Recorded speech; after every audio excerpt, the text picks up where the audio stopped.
पाकिस्तान के इस्लामाबाद में मौजूद सिफारती मिशंस को पाक अफगान जंग पर ब्रीफिंग। सेक्रेटरी खारजा ने गैर मुल्की सफीरों को पाक अफगान सरहदी हालिया पेशरफ से मुतालिक आगाह किया।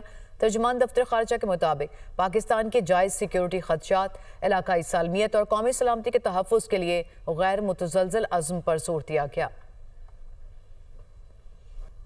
पाकिस्तान के इस्लामाबाद में मौजूद सिफारती मिशंस को पाक अफगान जंग पर ब्रीफिंग। सेक्रेटरी खारजा ने गैर मुल्की सफीरों को पाक अफगान सरहदी हालिया पेशरफ से मुतालिक आगाह किया।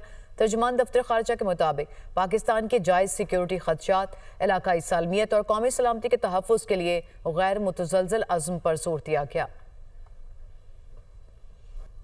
पाकिस्तान के इस्लामाबाद में मौजूद सिफारती मिशंस को पाक अफगान जंग पर ब्रीफिंग। सेक्रेटरी खारजा ने गैर मुल्की सफीरों को पाक अफगान सरहदी हालिया पेशरफ से मुतालिक आगाह किया। तर्जुमान दफ्तर खारजा के मुताबिक पाकिस्तान के जायज़ सिक्योरिटी खदशात, इलाकाई सालमियत और कौमी सलामती के तहफ़्फ़ुज़ के लिए गैर मुतज़लज़ल अज़्म पर जोर दिया गया। पाकिस्तान के इस्लामाबाद में मौजूद सिफारती मिशंस को पाक अफगान जंग पर ब्रीफिंग। सेक्रेटरी खारजा ने गैर मुल्की सफीरों को पाक अफगान सरहदी हालिया पेशरफ से मुतालिक आगाह किया। तर्जुमान दफ्तर खारजा के मुताबिक पाकिस्तान के जायज़ सिक्योरिटी खदशात, इलाकाई सालमियत और कौमी सलामती के तहफ़्फ़ुज़ के लिए गैर मुतज़लज़ल अज़्म पर जोर दिया गया।